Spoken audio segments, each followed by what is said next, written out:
एक सुंदर गांव में एक बुद्धिमान नारी रहती थी। उसका नाम था लीला। वह गांव की सभी समस्याओं का समाधान निकालती थी और लोगों की मदद करती थी। गांव के लोग उसे बहुत सम्मान देते थे। एक दिन गांव में एक प्रसिद्ध ऋषि आए। उनका नाम था आनंद। ऋषि ने गांव में शांति और प्रसन्नता देखकर लीला की प्रशंसा की। उन्होंने कहा, हे लीला, तुमने इस गांव को बहुत खुशहाल बनाया है। तुम्हारी बुद्धि और करुणा से लोग बहुत लाभान्वित हुए हैं। लीला ने विनम्रता से कहा, महात्मा, यह मेरा कोई विशेष गुण नहीं है। मैंने भी जीवन में बहुत संघर्ष किया है। मैंने देखा है कि दुख और सुख जीवन का हिस्सा है। हमें इन दोनों का सामना करने की शक्ति होनी चाहिए। ऋषि ने कहा, तुम्हारी बात सही है लीला। जीवन में उतार चढ़ाव आते रहते हैं। महत्वपूर्ण यह है कि हम इन परिस्थितियों से कैसे निपटते हैं। हमें धैर्य और शांति बनाए रखनी चाहिए। लीला ने पूछा, महात्मा, आप जीवन में क्या सीखे हैं? ऋषि ने मुस्कुराते हुए कहा, मैंने सीखा है कि क्रोध और लोभ मन को अंधा बना देते हैं। हमें इनसे दूर रहना चाहिए। हमें दूसरों की मदद करनी चाहिए और हमेशा सत्य का मार्ग अपनाना चाहिए।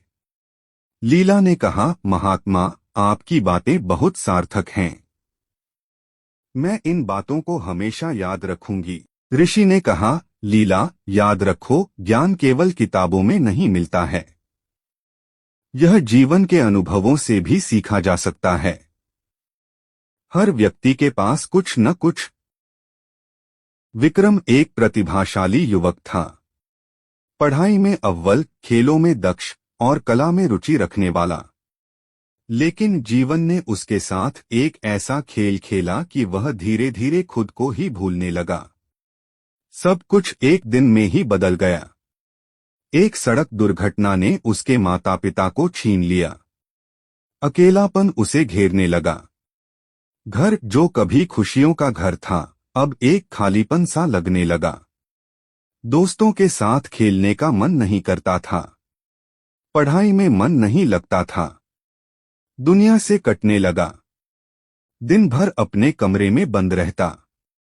खिड़की से बाहर झांकता, लेकिन दुनिया धुंधली सी दिखती। लोग आते जाते, हंसते खेलते, लेकिन उसके लिए सब कुछ बेजान सा लगता। खाने पीने में भी रुचि नहीं रही। शरीर दुर्बल होता जा रहा था। एक दिन उसके पड़ोसी ने उसे देखा। उनकी चिंता बढ़ गई। उन्होंने समझाया, विक्रम, इस तरह से जीवन व्यर्थ नहीं जाएगा। तुम्हारे माता पिता भी यही चाहते होंगे कि तुम खुश रहो। विक्रम ने सिर झुका लिया। उसे पता था कि वह गलत कर रहा है, लेकिन खुद को संभाल नहीं पा रहा था। पड़ोसी ने उसे एक पुस्तकालय में ले गए। वहां किताबों की दुनिया ने उसे एक नया रास्ता दिखाया। उसने साहित्य पढ़ना शुरू किया। कवियों की रचनाओं ने उसके मन को छुआ। लेखकों के विचारों ने उसे सोचने पर मजबूर किया। धीरे धीरे उसे जीवन का एक नया अर्थ दिखने लगा। उसने महसूस किया कि वह अकेला नहीं है। दुनिया में भी ऐसे लोग हैं जिन्होंने दुख झेले हैं, लेकिन उन्होंने जीवन से हार नहीं मानी। उन्होंने अपने दुखों को अपनी ताकत बनाया। उसने खुद को साहित्य की दुनिया में खो दिया। लिखना शुरू किया। अपने दुखों को शब्दों में ढालने लगा। धीरे धीरे उसके अंदर एक नई ऊर्जा का संचार हुआ। उसने सोचा, मेरे माता पिता चाहते होंगे कि मैं कुछ करूं। मैं अपने जीवन को सार्थक बनाऊं। उसने एक साहित्यिक संस्था बनाई।